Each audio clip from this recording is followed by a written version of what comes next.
सांगितलं महाराज, आई एवढी तुम्हाला विनंती करते, तुमच्या आईची शेवटची इच्छा पूर्ण करा ना. होकार भरला महाराज. पण जे गुण असतात ते जुन्या काळामध्ये त्या महाराजाला काही घरी कुणी बसू दिलं नाही. रोज कार्यक्रम, बैलगाडीने येणे आणि परत येणे, असं करत करत बराचसा कालावधी निघून गेला. आणि एक दिवशी आईची आयुष्य मर्यादा संपली. आईनं देह ठेवला, पण महाराज बाहेर गावी मुक्कामाला राहिले.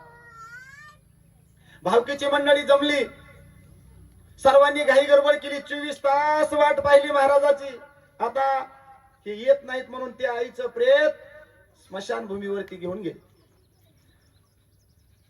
अग्निसंस्कार त्या ठिकाणी, सर्व अंत्यसंस्कार उरकला महाराज. तेवढ्या वेळात महाराजाचं आगमन गावात झालं. घरी पाहतात, गड्याला विचारलं, अरे काय झालंय? म्हणले तुमच्या आईचं निधन झालं, मृत्यू झाला. तुमची 24 तास वाट पाहिली.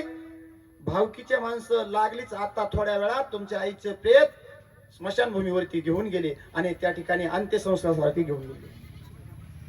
महाराजांनी तो तसाच असणारी जी डमणी होती, तांग्या होता, तो फिरवला. महाराज स्मशानभूमीवरती गेले. आपल्या आईची चिता पेटवलेली समोर महाराजांनी पाहिलं आणि पाहिल्याच्या नंतर पूर्वेला तोंड करून त्या चितेसमोर दोन्ही गुडघे टेकले. महाराजांनी हात जोडले आणि महाराज म्हणले, आई तुमची शेवटची इच्छा होती मी तुम्हाला मुख आग्नी द्यावा म्हणून, आणि ती तुमची इच्छा मी पूर्ण करू शकलो नाही. तुमचा कृपा आशीर्वाद मला प्राप्त झाला नाही. आई एक वेळेस मला जाते वेळेस तुम्ही कृपा आशीर्वाद देऊन जा, मला दर्शन देऊन जा, असे महाराज बोलल्याबरोबर जळत्या चितेमधून आईचा हात आला आणि त्या महाराजाच्या डोक्यावरती कृपा आशीर्वाद दिला. याला म्हणतात माता, याला म्हणतात आई.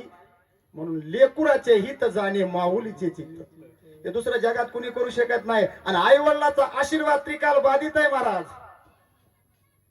आता मी माझं सांगू नाही, पण हे जी मॉडेल तुमच्या समोर बोलतोय का, हे काय कुठली संस्था केली नाही, कुठलं नाही, पण फक्त आई वडील काय देऊन जाते ना हे सांगता येत नाही महाराज. तुम्ही जेवढी बाकीच्या प्राण्याची काळजी घ्यालात ना, कुत्र पाळ, मांजर पाळ, आई वडिलांची सेवा करा. शेवटच्या क्षणाला आशीर्वाद दिल्याशिवाय आई वडील कधीच मरू शकत नाही. म्हणून हे मात्या पितेचं सेवेचं व्रत आपण धारण केलं पाहिजे. आपलं कर्तव्य ते. शास्त्र पुराण सांगतं पुत्रधर्म आहे, आणि तोच पुत्रधर्म आज या रावण लक्ष्मण जाधव आणि अनिल लक्ष्मण जाधव या पुत्रांनी या ठिकाणी पूर्ण केला. त्यांच्या सर्व कुटुंबांनी पूर्ण केला. 8 सायासाने हे सर्व आयोजन केलं. त्याचं कारण आहे पितृ आशीर्वाद देते, बरोबर आहे का नाही? महाराज म्हणले, हे पिंड पदावरी दिला आपुल्या करे, माझे झाले गयावर्जन, फिटले पितरांचे ऋण. या न्यायाप्रमाणे या ठिकाणी यांनी हे सर्व आयोजन केलं. तुम्ही सर्व गुणीजन मंडळी आला. थोडं थोडं मध्ये सर्व गोड होत गेलं. तुमचा जास्त त्या ठिकाणी वेळ घेतला, उशिरा सुरू झालं. आता मी आवरण्याचा खूप प्रयत्न केला, पण आवरता आवरता इथपर्यंत आलं, बरोबर आहे का नाही? आणि म्हणून चोखोबा महाराजांनी सांगितलं की बाबा चोखा म्हणे फजित खोर आणि माझे माझे म्हणती, याच्यामध्ये आपण गुंतलं नाही पाहिजे. असं त्या ठिकाणी साधा सरळ सोपा मला पहिला तेवढा मी भावार्थ तुमच्या चरणी अर्पण करण्याचा प्रयत्न केला.